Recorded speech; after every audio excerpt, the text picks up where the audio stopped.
Hey, I'm Miranda. And I'm April. And this is American Dreams, The Missing Future, a podcast about missing children in America.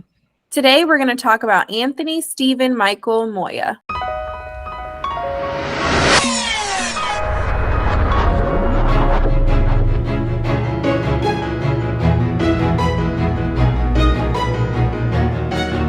Well, I guess I'm waiting today. Yeah, I didn't research this case at all, so. Well, let me just run it down for you real quick. So, Anthony, Stephen, Michael, Moya. We're just going to call him Anthony because I don't want to say that all the time. He went missing on June 12th, 1989 at 2 years old. He, pretty much it. What do you mean? So here's the thing. So he's 2 years old, right? 1989. Yeah. The case description. Okay. So Anthony, Stephen, Michael, Moya went missing on June 12th, 1989 at the age of 2. And that's pretty much it. The case is like a half a paragraph of what the case synopsis is. But I'm just going to read it out for you. What resource did you take it from? Sorry.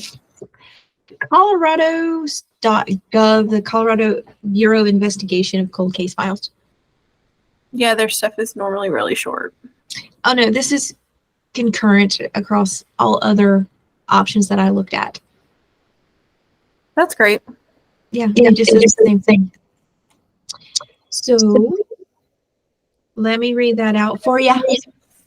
So, during the morning of June 12th, 1989, Jessica Moya reported her 2-year-old son, Anthony Moya, was missing from the apartment complex located at West 5th Avenue and Webster Street. Moya stated she awoke. Who says, I awoke from my slumber? Who says that?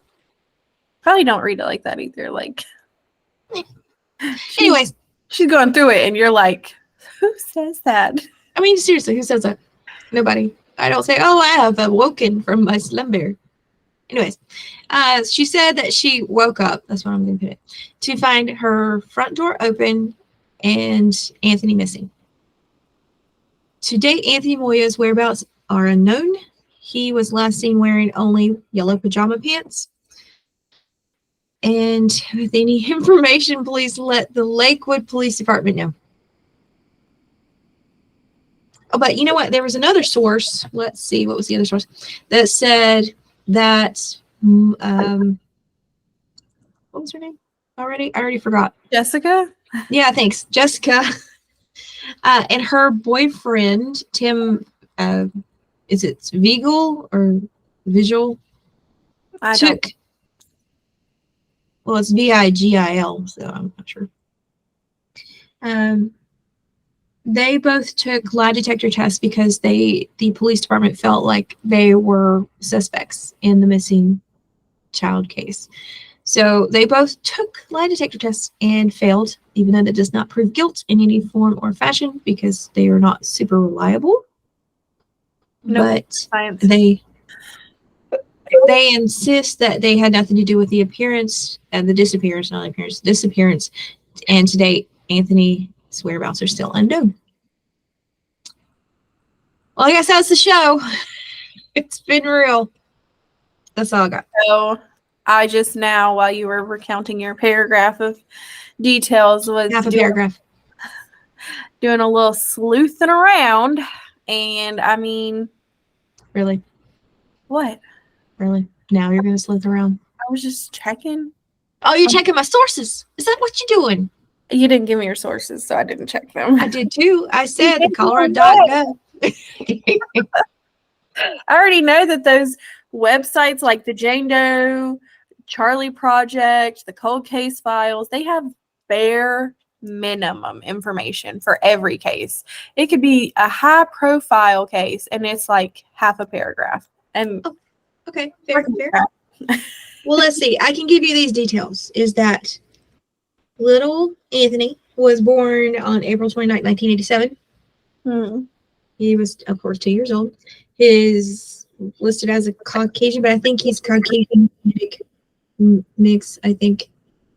But it just says Caucasian. Mhm. Of course, male. 2 feet 5 inches tall, which is a little conflicting because another one said he was just 2 feet. But anyways, 26 pounds, brown hair, brown eyes. He has distinguishing marks or features. His ethnicity is Hispanic, Caucasian Hispanic. He has a scar on the back of his leg. His blue-colored birthmarks, plural, more than one. It doesn't say how many. It just says blue-colored birthmarks on the back of his buttocks and dimples. I don't know if the dimples are on the buttocks or the face. It doesn't specify. Well, that's pertinent information. So I didn't find much more than you, honestly. But like, seriously, I was typing in this Anthony Moya's name, and I found more on an Anthony Moya who was arrested in New Mexico for murder. Interesting. Mm-hmm. Yeah. I don't think it's related. I don't think they're related. Probably not. And even if let's say that child Anthony was abducted, he probably doesn't remember his name. No, probably not. Mm-hmm. So yeah, that's where we're at. Oh wait, there it is. It says dimples on face. Found it. Thanks for that clarity. You're welcome. Would you like me to share what I found? Sure, because I feel like I'm bombing right now. You're not bombing. It's just there's not a lot to go on. There's like zip. Even what I found is just like I don't even see anything that says they took a lie detector test. That one is on what? donet.org. Okay. So I have right here in front of me the Denver Post. This article was published in 2015, and it says that 18-year-old mother of 2 awoke around 8:30 a.m. that Monday, June 12th, 1989. She had been sleeping on the floor in the apartment's living room. She went and checked in on 23-month-old Anthony, who had been put to bed the night before. I guess he was still there. Yeah, Anthony was still sleeping. She went back to sleep in the living room for another 15 minutes. So 8:30, he's still in his bed. And then at 8:45, she woke up again and discovered that he was missing. She looked all over the apartment, in the cupboards and the closets under the bed, and then she ran outside to check the apartment pool and apartment grounds. So that's what the Denver Post says. Did you say all that? No, I didn't say that part. Okay, good. I didn't want to overstep or read the same thing. Well, you know what? Let's see. I did read in the Charlie Project where it had a bit more than a paragraph of information, but it annoyed me because it said at approximately 8:30, Jessica and her infant daughter were staying with relatives. At the time, they were living in an apartment for about a month. And then this is what annoyed me, is that they said Jessica said she awoke at approximately 8:45. I'm sorry that it annoys me that they used approximately twice at 2 different times that she woke up. Oh my gosh, you're so dramatic. I know. It's so annoying. It's the most ridiculous thing, but that annoyed me so much. You're like, is it approximately or is it exactly? Please tell me. But no, but the point is they said at approximately 8:30 a.m., Jessica and her infant daughter were staying with relatives. Okay. Of course it's going to be approximate because they're staying there the whole time. And then again, approximately 8:45. How is it approximately 8:30 and approximately 8:45? I do not get it. I mean, I get it, but it doesn't make any sense to me. I'm unsure what to tell you. There was another article that said exactly the same thing. And they all say exactly the same thing. And that's it. That one did mention the lie detector test that you talked about. And then I've fallen into the rabbit hole of Reddit. You know what? I don't think we use Reddit enough. I think we should use Reddit more.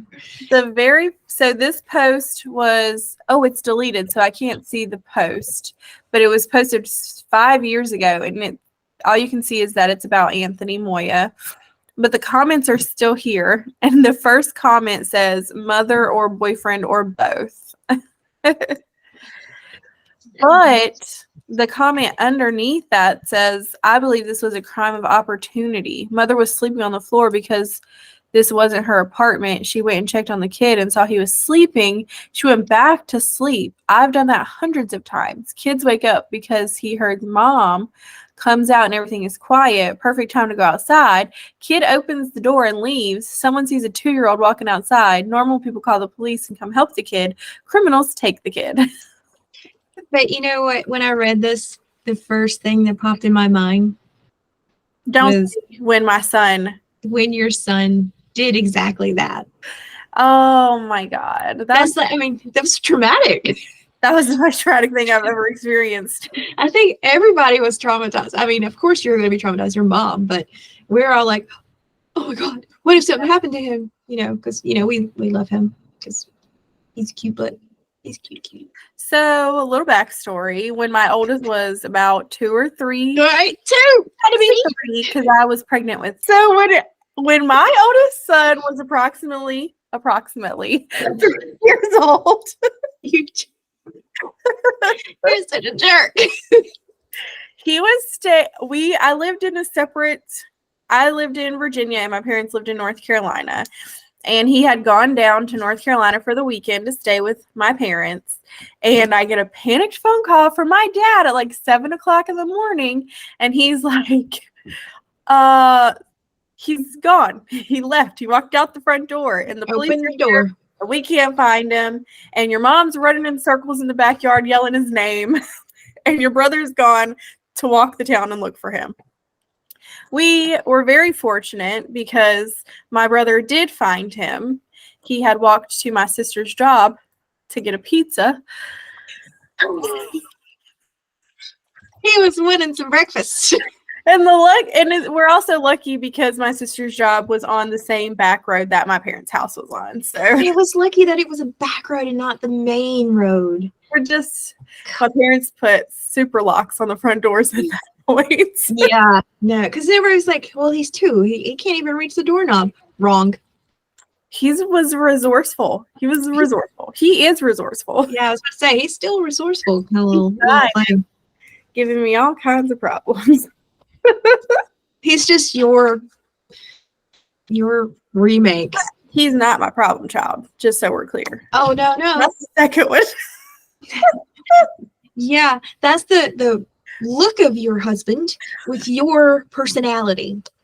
Not even, he got they're like extreme Mirandas. Are the 2 extremes of me. Like the overly cautious, and then the one is like, screw it. It's gonna be bad.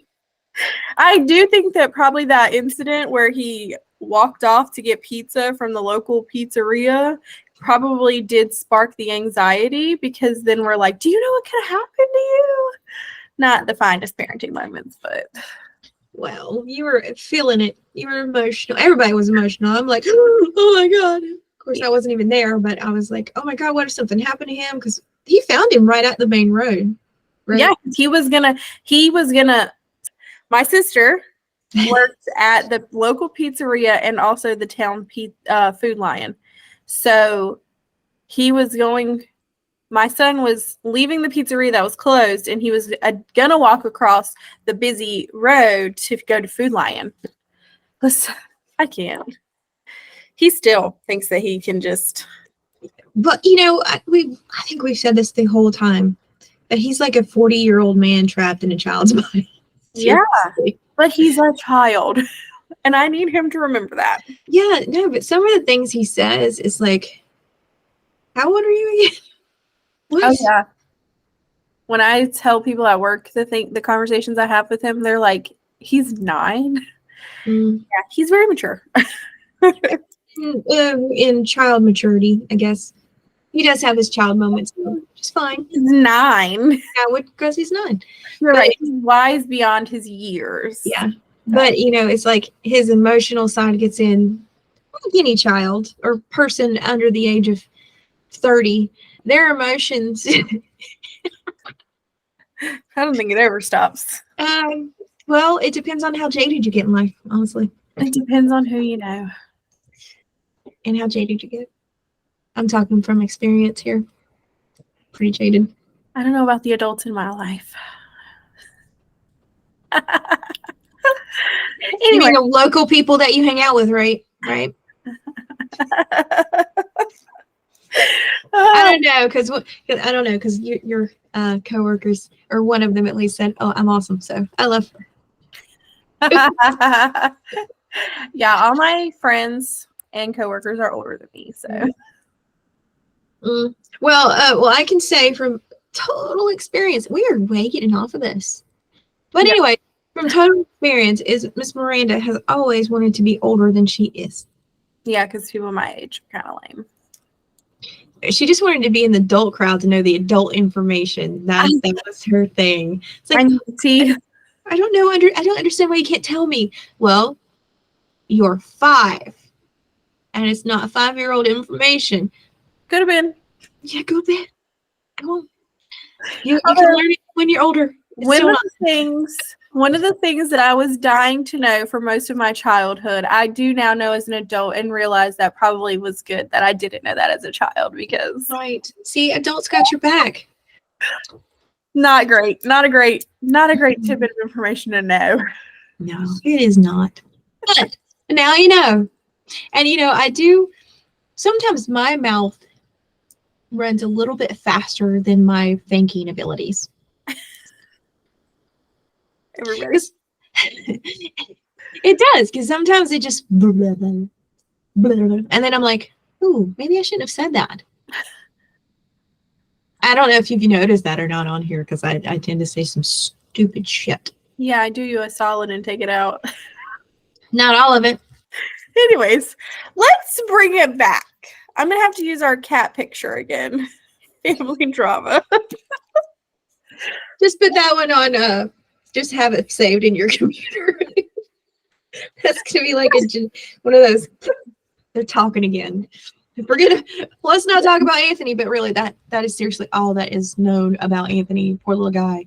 Let's connect the dots again. So, because of personal experiences in my life with my children, I can see how maybe 2-year-old Anthony did go out the apartment alone to play or maybe even swim in the pool, and how he could have been picked up by a predator. Or he could have been going to get breakfast. I mean, your son going to get some pizza for breakfast. Mm-hmm. I can definitely see that as a possibility since the front door was open. He's 2. I do think it would be more difficult since the mom was sleeping in the living room for a stranger to come into the property, go past her, take the kid, and leave with the kid without alerting her. Whereas it's much more likely a child would sneak past his mom. I mean, also my kid said that Bigfoot played PlayStation one night because we caught him on. They're just like kids do. They lack that impulse control and their brains aren't fully developed, so they can't think about the consequences of their actions. Oh, that sounds like me. Are you 5? Sometimes I wonder. Sometimes my mental capacity may be of a 5-year-old. I don't know. Ridiculous. Aside from them failing the polygraph, there's not really there's no information for the public where we could say whether or not they did it or not. And this is 1989. It's not like everybody had security cameras up at this time. At this time, not time. Yeah. Sometimes I do accidentally go into a different accent. It's one of my split personalities. I think that we are missing out on something because these Reddit posters seem to know a whole hell of a lot more about this than we do. Well, you know what? I pulled up Reddit and I typed in Anthony Stephen Michael. Yeah, Stephen Michael Moya. And it says we couldn't find any results for Anthony Stephen Michael Moya. They took it all down. I found mine through Google and then it led me to Reddit. And like, I can only see 8 comments of the 44. Nope, 6 comments. And there's only 6 comments. That's my bad.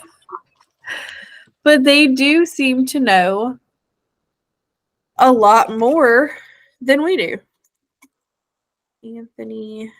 But you know, that's how I was relating it, is because of that experience with your eldest and the age. I think your little man was a little taller because he's always just been this tall. He's a giant. He's a giant for his age. He like towers over kids in his own at the same age. It's crazy.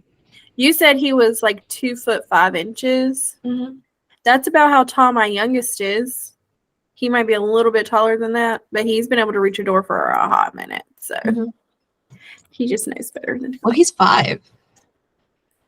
Knocking on 6. Yeah, but he's short. He is short. Don't judge him. Oh, I'm not going to judge him.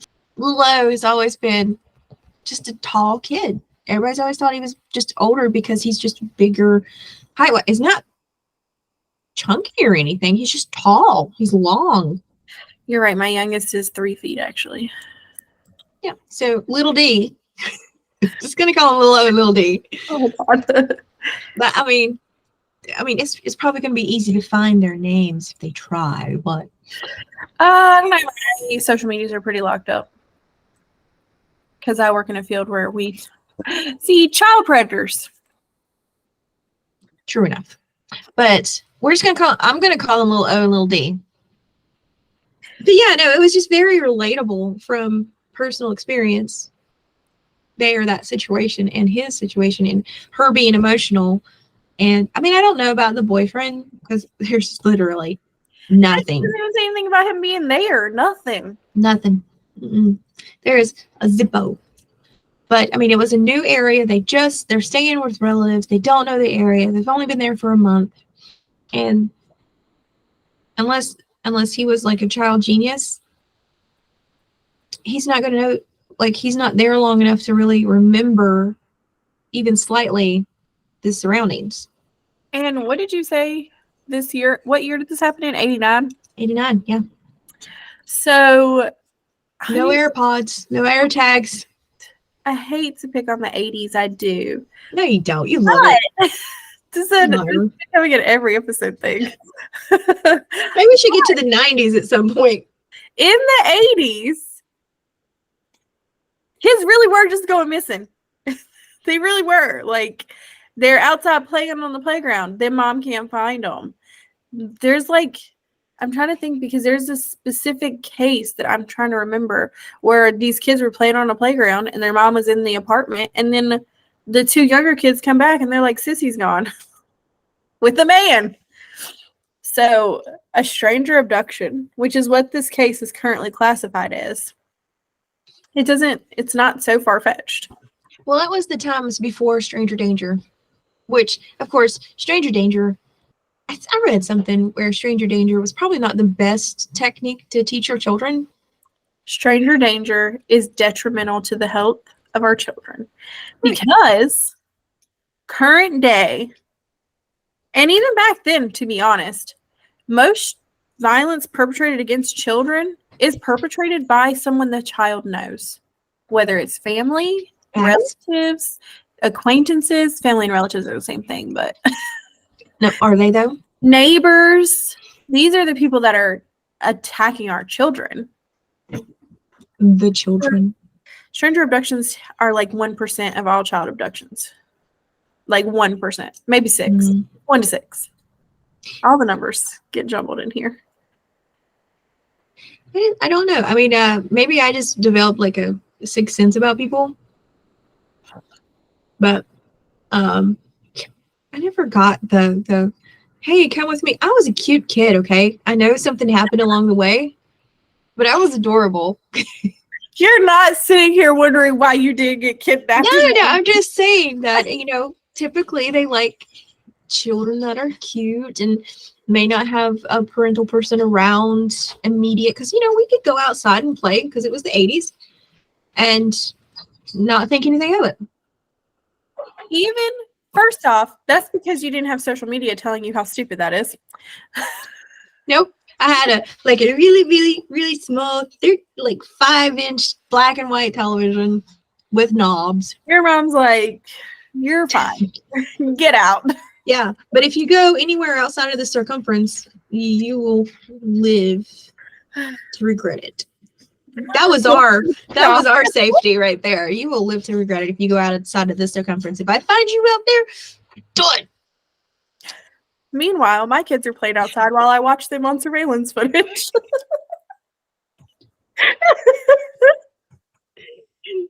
Yeah. No, different times.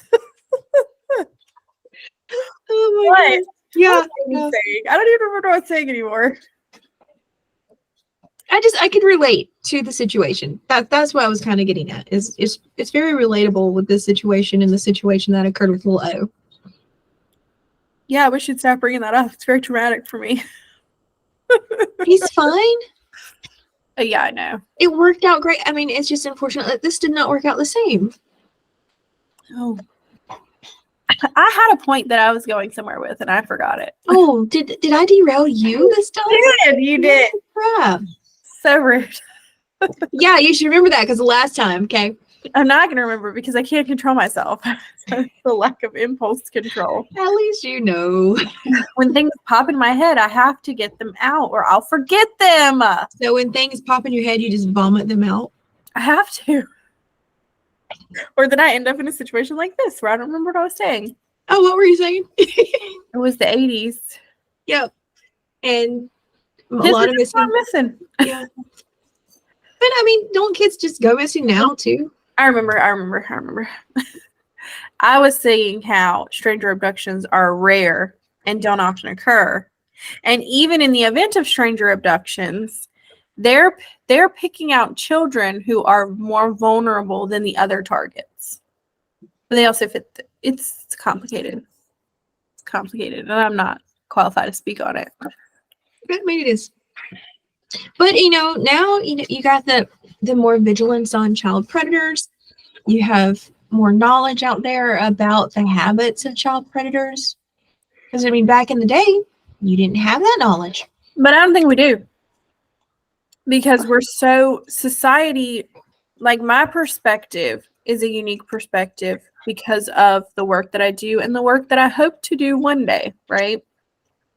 With a general society, my husband. Wait, I thought you wanted to be in a podcast superstar. I mean, I do, but we have 6 followers. I don't know if that's going to happen. You know what? It takes time. Anyways, your husband. So my husband has a completely different take on child predators than I do. I mean, we both do not agree with them, just to be clear. Well, no. I mean, just what's his take? But he doesn't picture it. Okay, so one specific incident, we were talking about sex education in public schools. I am for sex education in public schools because I understand that some kids don't have a safe adult at home to teach them about sex education. Chris believes, dang it, my husband. Well, you can say Chris. I say Mike all the time. I think I've said Chris before too. Yeah, I think so. Chris believes. And trust me, there's like millions of Chris's. Married to Miranda's. There's only one April.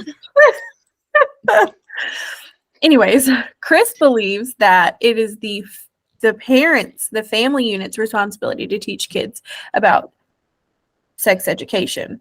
But my stance is we can't leave that up to the family unit because the family unit is not safe for everybody. So what do you do when you have a kid who isn't learning about safe contact and sexual relationships at school or at home because their dad's molesting them? Or what is that song Little D kept running around singing, the No song? I don't know what you're talking about. No, he was singing it here where he was like, No, don't touch me there. That's Yeah. not where. And I'm like, where did you get that song? And he's like, First off, he learned it on YouTube, okay? I have no doubt. But also, that's a segment of a much more inappropriate song that he has never heard, just so we are clear. Well, he only said that part. Is that's the only thing he remembered is the don't what is this? No, don't touch me there. That's my private square. Yeah, that's it. Yeah. Because we were like, what are you saying? But I mean, it's good that, on the other hand, it's good that he's saying that because he's aware somewhat that people should not be touching him there. We're really off base here. But we're not. We are, but we're not. But there was not a lot to go on. We are relating to the situation. We're talking about things that probably should be talked about in safe areas. Because I'm going to tell you, this is my sex education, okay? I think I was in 4th grade. So embarrassing. I was in 4th grade, and they split the boys and the girls up, okay? And I swear, I remember this 'cause I was in like this old school. It's got hardwood floors, and it was just an old building. And we go in this room with huge windows, and they tell us to sit at the desk, and they have a whole screen up, like a chalk. Well, it's not even a screen; it's a chalkboard. That's how old I am. Chalkboard. And they have a pig there, like in formaldehyde. Pig. Well, I don't understand how this relates. They used it. They said, look at these reproduction organs, blah, blah, blah, blah, blah. And they said, this is the female area. They really didn't get into it a lot. And they say, girls have vaginas, boys have penises. And there's nothing like in high school to further elaborate how we're not pigs. No talk of STDs, nothing. Nope. But I tell you what, when I went to high school, AIDS was a big thing. Like, we had whole class periods that we talked about AIDS and watched videos, and then we talked about tobacco use and how you get mouth cancer from smoking or chewing tobacco, and then they give you pictures of the mouth cancer. It's disgusting. We did that too. But we also saw pictures of gonorrhea and herpes. Love it. And my parents were like, sign her up. Mm-hmm. It did not change a thing. Because children, I'm sorry, but most people have gone through puberty, and then their hormones are like going, oh my God. Well, yeah. Somebody watching us should have gone through puberty. Puberty? Okay, we're way off base. Relative. I mean, we are, but we're not, because we're talking about relative things here. Because the child went missing. The patient is not relative to missing Anthony. But we're saying that there's need for communication, and not exactly helicopter parents, Miranda, but not hands completely off parenting either. It needs to be like a healthy thing where your children need to be independent and know how to make decisions, because they don't want to be over. Like, I let them play outside unsupervised. And no, you don't, because this is what I hear. Like, when they're here, when you guys are here, and they're like, can we go outside? Can we go outside? And you're like, Chris, Chris, I'm busy on the couch. Chris, I'm working. Mm-hmm. They do play outside at our house unsupervised. Except for the cameras. Shut up. And the air tags. We're letting them have fake experiences. But I'm just saying, that's the good thing about the 80s with our childhood is we're a bit more independent than. Survived. Obviously, I survived. Your mom survived. Your dad survived. Did Anthony survive? He's 2. Did Yvonne and Victoria survive? We don't know. And there's the problem. We don't know. We don't know. Missing children. That's why there's a podcast called Missing Children in America. That's not what it's called. That's just what it's about. American Dreams missing children in America. It's American Dreams: The Missing Future. I'm going to missing children you in the face. I'm an adult, so I would just be missing, endangered. She'd just be murdered. She'd be murdered. Oh my God. Anyways. I mean, I don't know what else to say about little Moya. Hopefully, this may sound bad. I hope that he was abducted by a nice people who needed a child and took care of him, and he's happy and alive. I mean, look, here are the options, right? So mom and boyfriend killed him. Maybe. We have no information. There's nothing hard and fast on this one. We only know that they failed polygraphs, but polygraphs are pseudoscience. I don't believe in them. They're stress tests. And if your kid is missing, you're going to be stressed. Well, you should be stressed. Anyways. Yeah. You think I would have passed a polygraph the day that my son ran off to get pizza? Probably not. I probably couldn't pass one today. But anyways. Yeah, I don't think you'll ever pass one. And I told Mike, I said, if somebody accused me of murder and they took me into a freaking interrogation room or had me, you need to take a polygraph test. Like, I'm going to fail. What's the point? I mean, I'm anxious because you were accusing me of something I probably didn't do. So I'm going to fail. Well, I try not to say never because every time I say never, something happens. Well, hopefully you never are going to murder anyone. I mean, you never know. Things happen. God. We would be famous if you did, though. So, just saying. That is true. The pseudo wannabe influencer podcast personality. That's a mouthful. The what? I don't think I can say that again. So, murdered her co-host. You have to get here first. And I have cameras. I know where you live. It's true. I have a map. Google Map. I have plenty of time to vacate and hide, though. Not if I do it to the radar. You could literally tell me why you're crossing that little drawbridge, and I still would have plenty of time to get out because it'll take you 45 minutes to cross it. Wouldn't tell you it was there. Like, oh, Miranda, you home?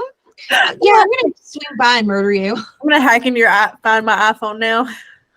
We have very few possibilities of what could have happened. So his mom and the boyfriend did it, or he wandered out into the wilderness of this apartment complex and was abducted by a stranger who then did awful things and ended his life, or he was abducted and sold to someone who wanted to have a baby. Well, you know what? Or he got lost in the outdoors and died somehow. Well, it was June, so it's not exactly cold there. I mean, you could have drowned. You could have. There's a lot of water in Colorado. Or he could have gotten eaten by a black bear. Oh my God. Are there bears in Colorado? Yes, of course there's bear in Colorado. Bears are a problem. You're a problem. I actually just listened to a podcast where a bear ate a corpse while the police didn't get it. But bears usually don't go after humans because it's not their favorite meal. What? It's not. That bears typically don't like human flesh. They only do it if they are starving. In June, they would not be starving at this point. Well, yeah, the bear ate a body in Anchorage, Alaska in the winter. So, and I thought they'd be hibernating, but whatever. This is not like Cocaine Bear, where it's after the cocaine. Have you seen that movie? Yeah, no. It's ridiculous. It's Ray Liotta's last movie. Rest in peace. But he did such a good job. All right, I think we should wrap up, Anthony. I think we're pretty much done. Well, is that all? Yeah, there is absolutely nothing else to say other than if you abducted Anthony, send a note somewhere and said he's fine. If you think you're Anthony, get a DNA test done.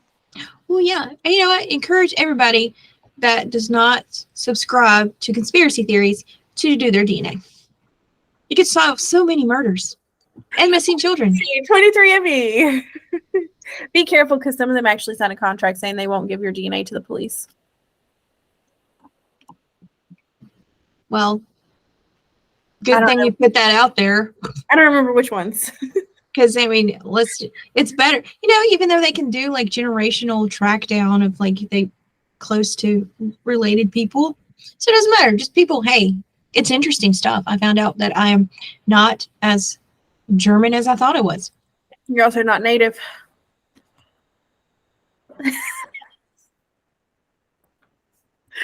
That really hit my mom hard. It didn't hit me as hard.